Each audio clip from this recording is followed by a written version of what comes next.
What's up, guys? In today's video I'm going to be showing you how to route a true vacuum source to your Focus ST blow-off valve. I haven't seen any videos of this being done and also showing the before and after sound on YouTube yet, so I'm going to go ahead and make one. I went and looked through all the forums to figure out what you're supposed to do and everything, so I have the correct way to do it. I've actually seen a couple tutorials showing you the wrong way, and like one guy had a boost leak and stuff. But I'm going to show you how to route your blow-off valve to a true vacuum source through the sound sumposer delete. And basically what this is going to do is not make your blow-off valve go off so much, and it also changes the sound of it from what I've heard in the videos, which is mainly what I want. I don't want it like going off every single time I let off the gas. Like if you're above 2000 RPM and you let off the throttle like kind of fast, it just like vents to the atmosphere like every single time, so it gets a little bit annoying. I have the Boomba blow-off valve, and I think it's 100% atmosphere venting. I know the Turbo Smart goes like it's 50-50, but the previous owner put it on, so I haven't actually gotten down there to look at it. I was just able to see that it was a Boomba when I took the wheel off.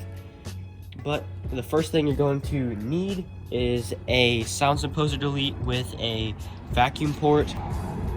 This one I got from CFM. It has a plug that can go in here if you end up not liking this, and then it also has this port. I can link one of these down in the description. I also got some 1/16 vacuum line off eBay. This was like $4, I think, for 4 feet of hose, and you do not need 4 feet. You probably need about 3 feet, because it has to go from about right here to right here. And you'll still have extra even if you buy 3 feet. And I got in red just to add a little bit of color to the engine bay. But you will also need some vacuum caps to plug the boost solenoid, I believe it is, or I don't know, it's whatever this is right here. I forgot what it's called, but you will be plugging a port on this. I just got this for $4 at my local parts store just down the street. And then since I don't have any of the little clips that go over the vacuum, I think you need 1 or 2 extra of those, but I'm just going to use zip ties and tighten them really tight.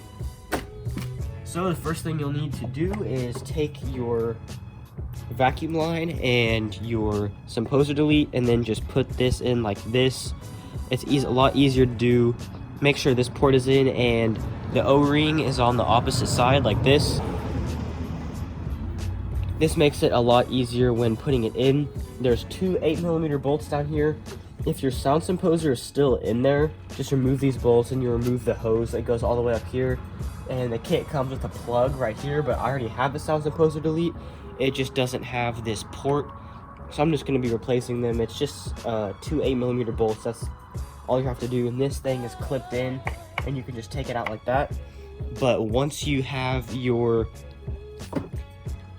vacuum line connected to the sound sumposer delete, we won't need that right now. First, now we just need to take off. What we're going to be removing is this hose right here. You remove it from here, and then you'll remove it off this line right here, and then the other side of your hose is going to connect to this, and we're going to cap off this. But I'm actually going to take the sound sumposer delete off first and put the new one on so that I can measure it, so I have the correct length of hose, and then I can cut it, and then I'll probably just zip tie it around here so it stays together. So you'll need an 8mm.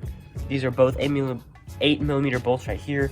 You just need a small socket to get down in there and take that off and put the new one on. So I got the new sound sumposer delete on right there with the line, and I zip tied it just so it would stay secure. And now what you want to do is use some pliers to grab these 2 clips and scoot them inwards, and then just wiggle this hose off from right here, and then you'll be able to take it off from right there.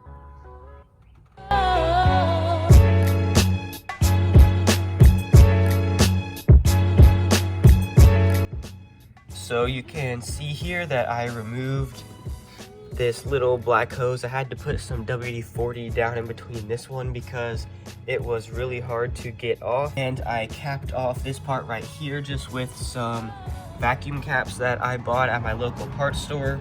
And then I used a little zip tie just to tighten it on there, and it's super tight. So now you take the vacuum hose that you routed from the sound imposer delete, come all the way up here, make sure it's like secure so it isn't like sitting on the engine or anything. And then we will just put it on this hose right here. And I'm just gonna use one of these clips from the hose that was on here to put around here so it stays on this thing nice and tight. I'll probably just use both of them just so they're both on the car and I don't lose them or anything. And then we will test it out.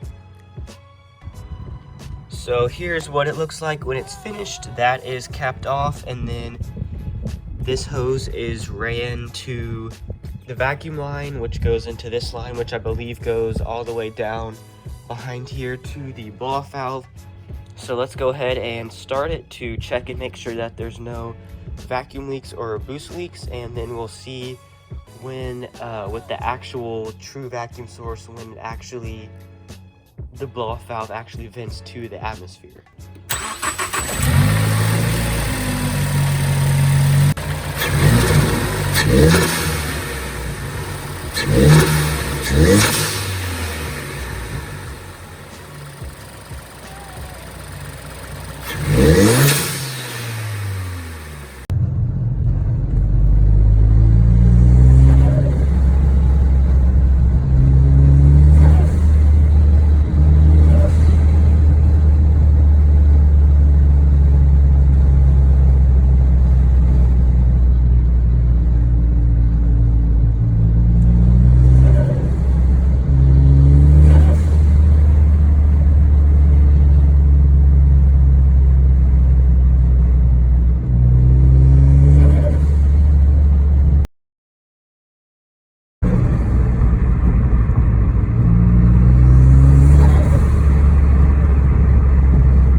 So I don't know how well you could hear it in the video, but there is a slight difference.